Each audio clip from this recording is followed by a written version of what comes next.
রাধে রাধে। ওম নমো ভগবতে বাসুদেবায়। গুরু কৃপা হি কেবলম। শ্রী শ্রী গুরুদেবের আশীর্বাদ নিয়ে, শ্রী শ্রী রাধারানীর আশীর্বাদ নিয়ে আজ রামায়ণ থেকে পড়ে শোনাতে চলেছি একটি বিশেষ পর্ব। সেটি হলো শ্রীরাম কর্তৃক তারকা রাক্ষসী বধ আর অহল্যার উদ্ধারের কথা। জয় রাধা বল্লভ শ্রী হরিবংশ। গুরুর চরণে রাম করিলেন নতে, রাম এলোই বিশ্বামিত্র করিলেন গতি। তারকার বনে আসি দিল দর্শন, পুনমুনি বলিলেন এই দুটি গমন।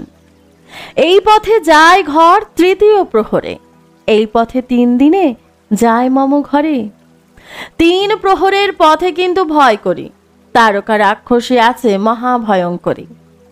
তারকা রাক্ষসী ধরিয়া খায় যত জীবগণ, কোন পথে যায় বলো তো শ্রীরাম লক্ষণ। করিলেন শ্রীরাম গুরুর বাক্যের উত্তর, 3 দিন ফেরে কেন যাব মুনিবর। যদি সেই রাক্ষসী পথে আই সে খাইতে, বিচারে নাহিক দোষ তাহাতে মারিতে। রামেরে কহেন বিশ্বামিত্র মুনিবর, ও পথের নামে মোর গায়ে আসে জ্বর। তোমার বাসনা রাম না পারি বুঝিতে, মোরে লয়ে যাও বুঝি রাক্ষসেরে দিতে। যখন রাক্ষসী মোরে আসিবে তাড়িয়া, আমারে এড়িয়া দোহে যাবে পলাইয়া। গুরুর বচনে হাসিলেন প্রভুরাম, বিফল ধনুক ব্যর্থ ধরি রাম নাম। এক বাণ বিনা যে দ্বিতীয় বাণ ধরি, তোমার দহায় যদি 3 বাণ মারি। এইরূপ রঘুনাথ প্রতিজ্ঞা করাতে চলিলেন মুনি সেই তারকা দেখাইতে। উভয় ভ্রাতার মধ্যে থাকি মুনিবর, দূর হতে দেখালেন তারকার ঘর। কর বাড়াইয়া তার ঘর দেখাইয়া, অতি ত্রাসে মুনিবর যান পলাইয়া। শ্রীরাম বলেন, ভাই মুনির সহিত যাও শীঘ্র, গুরু একা যান অনুচিত। লক্ষণ বলেন, রামে জোর করি হাত, থাকুক সেবক সঙ্গে প্রভু রঘুনাথ। শুনিয়া সে সব কথা বড়ই বিষম, একাকী কেমনে রাম করিবে বিক্রম। শ্রীরাম বলেন, ভাই ভয় নাহি মনে, কি করিতে পারে ভাই রাক্ষসীর প্রাণে। সকল রাক্ষসী যদি হয় এক মিলে, লঙ্ঘিতে না পারে মম কনিষ্ঠ অঙ্গুলিতে। গেলেন মুনির সঙ্গে লক্ষণ তখন, তারকার প্রতি রাম করেন গমন। বাম হাঁটু দিয়া রাম ধনু মধ্যখানে, দক্ষিণ হস্তেতে তুন দিলেন সেইখানে। আটিয়া সুপিত বস্ত্র বান্ধিলেন রাম, বাম হাতে ধনুর্বাণ দুর্বাদল শ্যাম। প্রথমে দিলেন রাম ধনুকে টঙ্কার, স্বর্গ মর্ত পাতালে লাগিয়া চমৎকার।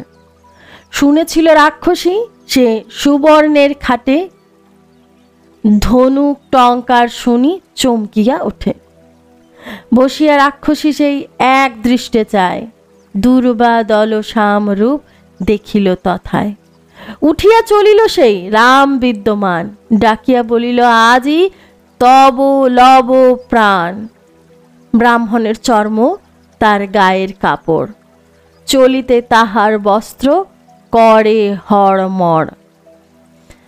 ব্রাহ্মণের মুখ তার কণ্ডলে কর্ণের কুণ্ডল, মনুষ্যের মুন্ডমালা করে ঝলমল। বসিতে আসন নাই ভাবে মনে মনে, ইহার চর্মেতে হবে বসিতে আসনে। রক্ত মাংস শরীরে নাহি পায়, অস্থি চর্ম সার মাত্র শুধু হাড় খায়। তাম্রবর্ণ দেখি তার গায়ে রামাবলী, দন্ত গোটা দেখি যেন লোহার শিকলি। বদন বেদান করি আসিল খাইতে, পাঠাইব তোরে আজি জমের ঘরেতে। মনুষ্য খাইয়া চেরি দেশ কইল বন, তোর ডরে পথে নাহি চলে সাধু জন। শুনিয়া রামের বাক্য অন্তরে কুপিয়া, বিকট আকার ধরে নিকটে আসিয়া। রামকে খাইতে চায়, ডর নাহি পারি। শাল গাছে উপড়ায়া আনিল হুঙ্কারে। শাল গাছ উপড়াইয়া ঘন দিল পাক, দূর দূর করিয়া তারকা দিল ডাক। তাহা দেখি রঘুনাথ এড়িলেন বান, বানা ঘাতে করিলেন গাছ খান খান। গাছ কাটা দেখিয়া কাঁপিয়া গেল মনে, সিংসপার গাছ ধরি ঘন ঘন টানে। সিংসপার গাছ তোলে রামের মারিবারে, তার মুখে ভেদিলেন রাম একস্বরে। তথাপি তাড়িয়া যায় রামে গিলিবারে, মহাবীর তবুও ভয় নাহি করে তারে। বানের ওপরে বান, শব্দ ঠন ঠন, বর্ষাকালে কুলিশের যেন গরজন। রামেরে ডাকিয়া বলিল দেবগণ, বজ্রবাণে তারকার বধহ জীবন। বজ্রবাণ এড়ে রাম, রাম রাক্ষসীর দিকে, নির্ঘাত বাজিল বাণ তারকার বুকে। বুকে বাণ বাজিতে হইল অচেতন, তারকা পড়িল গিয়া 50 যোজন।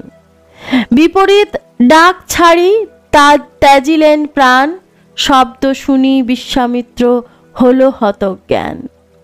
পাঠাইয়া তারকারে যমের সদন, করিলেক রাম মুনি চরণ বন্দন। চেতন পাইয়া বলে গাধীর নন্দন, তারকা মারিলে বাছা কৌশল্যা জীবন। শ্রীরাম বলেন, গুরু কি শক্তি আমার, তারকারে বধিলাম প্রসাদে তোমার। মুনি বলিলেন, শুনো কৌশল্যা নন্দন, তারকাকে দেখি গিয়া তারকা কেমন। তারকা দেখিতে মুনি করেন গমন, মরেছে তারকা তবু মুনি ভীত হন। তারকারে দেখিয়া ভাবেন মুনি মনে, এমন বিকট মূর্তি না দেখি নয়নে। তারকা মারিয়া রাম রাজীব লোচন, পবনের জন্মভূমি করেন গমন। বিশ্বামিত্র কহে, শুনো শ্রীরাম লক্ষণ, এইখানে হলো 49 পবন। পবনের জন্মভূমি পঞ্চাত করিয়া অহল্যার তপোবনে গেলেন চলিয়া। মুনি বলিলেন, রাম কমললোচন, পাষাণ ওপরে পদ করহ অর্পণ। শুনিয়া বলেন রাম মুনির বচনে, পাষাণেতে পদ দেব কিসের কারণে। মুনি বলেন, শুনো তবে পুরাতন কথা, সহস্র সুন্দরী সৃষ্টি করিলেন ধাতা। সৃজিলেন তা সবার রূপেতেও এক অহল্যা, ত্রিভুবনের সৌন্দর্য না ছিল তার তুল্যা। করিলেন অহল্যাকে বিবাহ গৌতম, গৌতমের শিষ্য ইন্দ্র অতি প্রিয়তম। একদিন গৌতম গেলেন তপস্যায়, গৌতমের বেশে ইন্দ্র প্রবেশে তথায়। অহল্যা গৌতম জ্ঞানে করে সম্ভাষণ, আজিকে সকালে কেন ঘরে আগমন। ইন্দ্র বলে, তব রূপ হইল স্মরণ, কেমন করিব প্রিয়ে তপ আচরণ। মদন দহনে গন্ধ দগ্ধ হয় মম হিয়া, নির্বাণ হও করহ প্রিয়ে আলিঙ্গন দিয়া। পতিব্রতা নাহি লঙ্ঘে পতির বচন, তখন শয়ন গৃহে করিল শয়ন। গুরুপত্নী বলিয়া না করিল বিচার, ধর্মলোপ করিল বাসব অহল্যার। তপস্যা করিয়া মুনি আইলেন ঘরে, অহল্যা আসন দিল অতি সমাদরে।